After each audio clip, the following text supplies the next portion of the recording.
নমস্কার বন্ধুরা।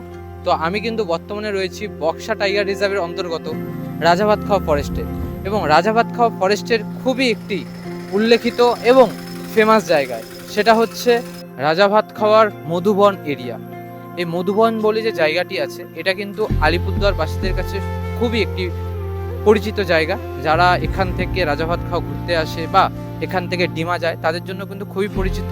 এবং এই জায়গাটিকে এত পরিচিত এবং সকলের প্রিয় হওয়ার পিছনে কারণ কিন্তু হচ্ছে এই মহাদেবের মূর্তিগুলি। অনেকের বিশ্বাস মহাদেব কিন্তু এখানে বসবাস করে, কারণ মহাদেবের এখানে অনেকগুলো মূর্তি রয়েছে।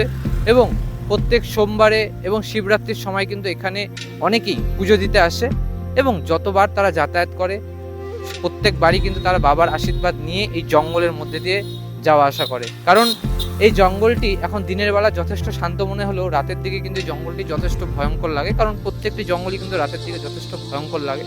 তো সেই সময় বাবার আশীর্বাদ নিয়ে কিন্তু প্রত্যেকটি পথযাত্রীরা এই ফরেস্টের রাস্তা দিয়ে যাতায়াত করে। এই জায়গাটা কিন্তু প্রচণ্ড শান্ত, এবং চারিদিক যদি আমরা দেখি শুধু ঘন জঙ্গলে ভর্তি। এবং বর্তমানে কিন্তু এখানে বৃষ্টি শুরু হয়ে গেছে, তোমরা শুনতে পাচ্ছ কি না, বাট দেখতে পাচ্ছ এখানে বৃষ্টি শুরু হয়ে গেছে। এবং আমাদের কাছে কিন্তু বর্তমানে ছাতা টাতা কিছুই নেই।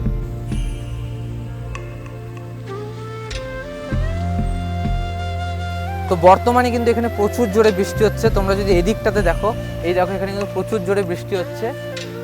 এদিকে রাস্তা কিন্তু পুরো ভিজে গেছে, বাট আমরা আশ্রয় নিয়েছি এই মধুবনের এই গাছটিতে।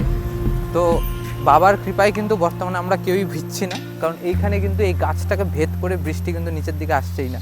আপাতত আমরা যেখানে দাঁড়িয়েছি উপর থেকে কিন্তু ছাউনির মতন আমাদেরকে প্রোটেক্ট করে রেখেছে এই গাছটি।